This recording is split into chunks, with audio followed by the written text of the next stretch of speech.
Hola, mi nombre es Ana Lorena Rodríguez Zapata, alumna de la Escuela de Humanidades Campus Cuarto Tapachula, de la Licenciatura de Pedagogía en la Universidad Autónoma de Chiapas.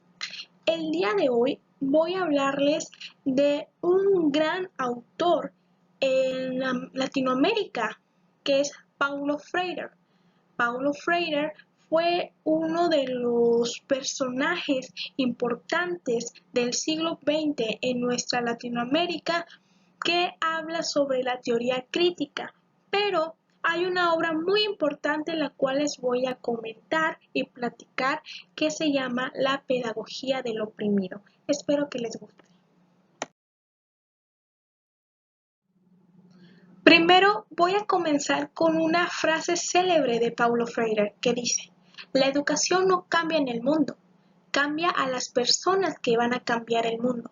Es decir, que aquellas personas que reciben educación es porque van a tener una visión o va a cambiar su panorama al momento de ver la realidad del contexto. Y esto va a hacer que al momento de ver la realidad tengan un pensamiento crítico, y este pensamiento crítico va a ayudar para buscar las estrategias en cambiar los problemas de nuestro contexto. El primer punto importante del primer capítulo de Pedagogía del Oprimido es la educación como práctica de la libertad. Cuando hablamos de que la educación es una práctica de libertad, es porque se quitan aquellas cadenas de esclavitud que tenemos bajo un sistema, pues aquellas personas que reciben una educación abren su pensamiento y esto hace que se quiten las vendas y que tengan una emancipación de pensamiento. Retomando el punto anterior de la educación como práctica de libertad, hablamos de que la educación tiene un punto axiológico. Este punto axiológico es la filosofía de valores. Alrededor de la historia de la educación y de la humanidad surgieron filósofos que hablaban que en la educación se desarrollan valores, valores como el respeto, valores como la solidaridad, valores como el amor, que estos son muy importantes en la humanidad, y esto hace que las personas puedan transmitir este conocimiento por medio de la praxis. La praxis es la práctica que tiene el individuo al momento de que pone en acción todo el aprendizaje que ha obtenido, y este aprendizaje lo va compartiendo con personas que realmente necesitan educación, y esto hace que las personas puedan transmitirla a generaciones futuras, y esto hace un ciclo. Freire en su obra habla de dos individuos, oprimidos y opresores. Los oprimidos son aquellas personas que son pisoteadas, calladas y esclavizadas por los opresores. Los opresores son individuos que tienen una jerarquía alta en la sociedad, y estos se creen superiores a los oprimidos. Hablaré de las características que describen a los oprimidos. La primera es la deshumanización. Dentro de esta deshumanización existen tres apartados. Pérdida de esperanza, cuando el individuo ya no tiene un sentido de por qué hacer las cosas.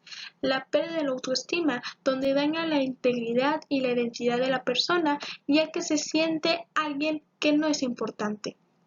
Y por último, las actitudes destructivas, en las cuales el individuo puede adoptar vicios como el alcoholismo, la drogadicción y hasta tener problemas psicológicos como la depresión, y esto puede causarle en quitarse la vida. La segunda característica es el fatalismo, en donde las personas tienen actitudes actitudes negativas y no tiene la iniciativa de cambiar las cosas en su entorno. Y la tercera característica es la incapacidad, donde el individuo se cree un ser inútil, en donde dice que no puede hacer, que no conoce y que es un torpe al momento de realizar las cosas. Ahora, si sumamos todas estas características que describen a los oprimidos, nos da como resultado una dominación, en donde los opresores son aquellos que mandan, pisotean y hacen de lo que quieran de los oprimidos. Y esto es como un círculo vicioso, en donde esto no cambia hasta que las personas realmente se quiten la venda de los ojos. Este círculo se va a desvanecer. Mientras no haya una actitud o una transformación de pensamiento en las personas, no va a cambiar este ciclo. Ahora es el turno de los opresores. Los opresores, como comenté anteriormente, son aquellos que pisotean a los oprimidos. Platicaré acerca del contexto de nuestro país. México está bajo un sistema neoliberal. Esto hace que el rico se vuelva más rico y el pobre más pobre. Dentro de un contexto o dentro de un país donde existen clasificaciones socialmente hablando, pues existe la clase rica o digamos que los burgueses y la clase pobre que sería la prole. En esta clase de los burgueses, ellos son dueños de empresas que la mayoría abarcan todo el territorio mexicano. La prole, que somos nosotros, pues desde un punto de vista recibimos una educación que voy a hablar más adelante, una educación mercantilista, en la cual nos preparan para ser trabajadores, en pocas palabras, esclavos de estas personas que tienen muchos negocios. Al momento de que nosotros buscamos empleos, con nuestro trabajo, con nuestros impuestos, llenamos los bolsillos de estas personas y pues no podemos hacer nada porque ellos pues prácticamente tienen el alto poder en nuestro país.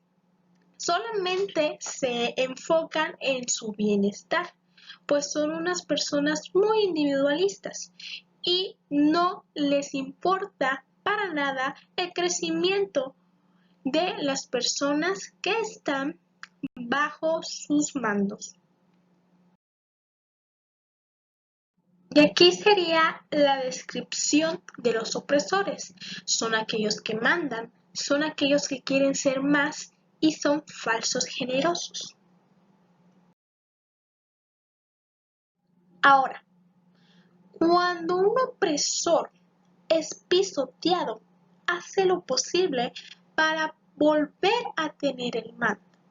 Y ahora, cuando hablamos de un oprimido que está cansado de ser oprimido, en lugar de hacer una transformación de pensamiento o hacer acciones que beneficien a la sociedad, en donde estos se puedan unir y transformarla, existe un cambio llamado hombre nuevo.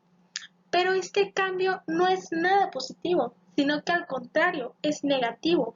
Cuando los oprimidos se vuelven opresores, siguen este ciclo de dominación hacia las personas que son menores que ellos, o sea, a las personas oprimidas. Pongamos un ejemplo.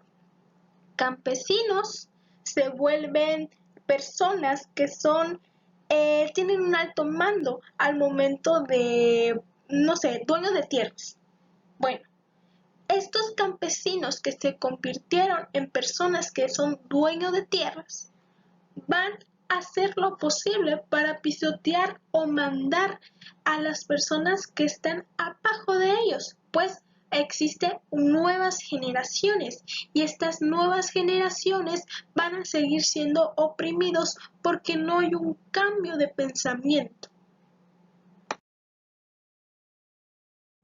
Ahora voy a hablar sobre la educación neoliberal.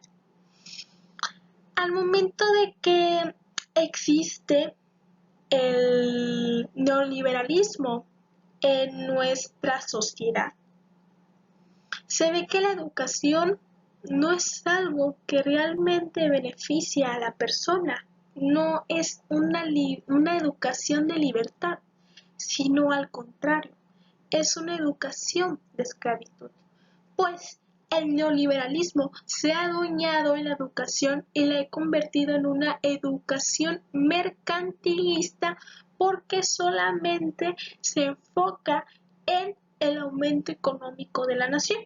Es decir, ¿por qué estudio? Pues estudio para tener un título. Y este título me va a hacer que tenga un buen trabajo. Y este buen trabajo va a hacer que tenga una ganancia económica buena. Entonces, en lugar de pensar que yo estudio para hacer una transformación en mi sociedad, pienso en tener un título para ser alguien que tenga dinero. Para concluir, de acuerdo al análisis y la comprensión del primer capítulo de la obra de Freire, Pedagogía del oprimido, realicé una frase personal que dice: la acción pedagógica debe ser reorientada hacia nuevas posibilidades en la formación del ser, para la construcción de una conciencia más humana que emancipe su pensamiento y libere su espíritu para un crecimiento individual y transformación social. Espero que les haya gustado y que tengan un excelente día. Adiós.